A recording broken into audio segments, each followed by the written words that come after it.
Azad, let me begin with you.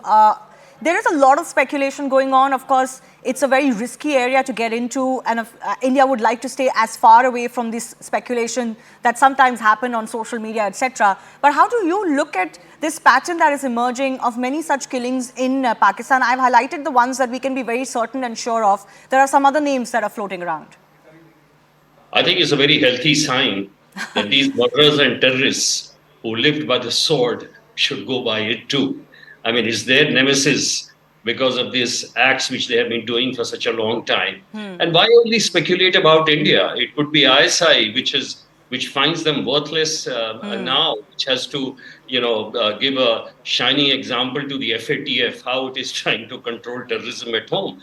Or why not in the case of, say, Sajid Mir, who they say is being poisoned in jail. It could be even the US. This fellow was murderer of the foreign terrorists. So even United States want him.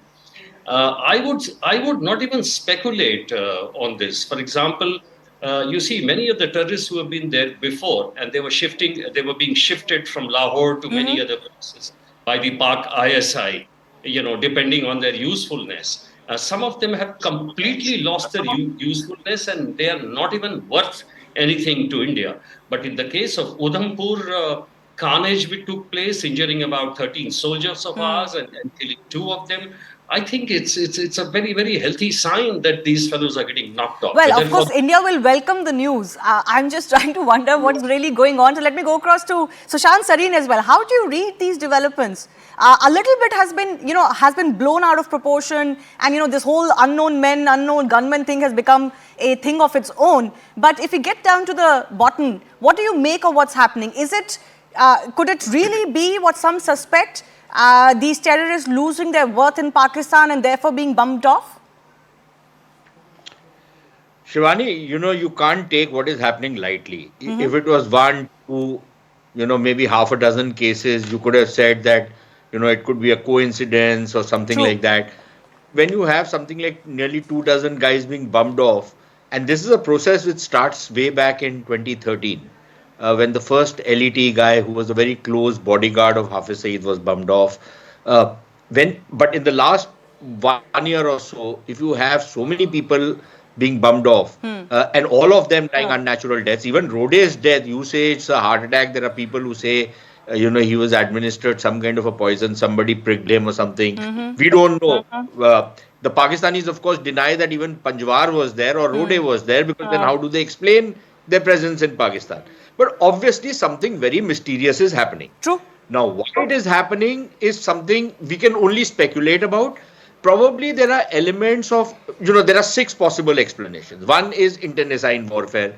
Second is, most of these guys are criminals anyways. There's some kind of gangland violence happening.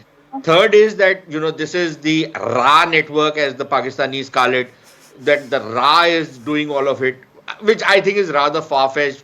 We simply don't have that kind of a network, that kind of a capability, because this is happening across the landmass of Pakistan. This is not in one area, one city or something. This is like every corner of Pakistan. The fourth is that this is the Pakistanis cleaning up their act for a variety of reasons.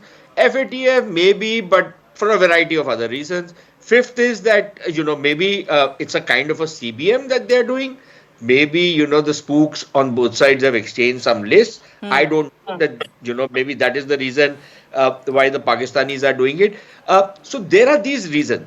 Perhaps there could be an element of everyone, because none of them by itself adds up. True. So maybe there are elements of each of these speculative stories. But the fact that so many of them are being bumped off, and literally like every second day you are hearing somebody or the other, going to meet his maker and going to the 72 whos they had been promised.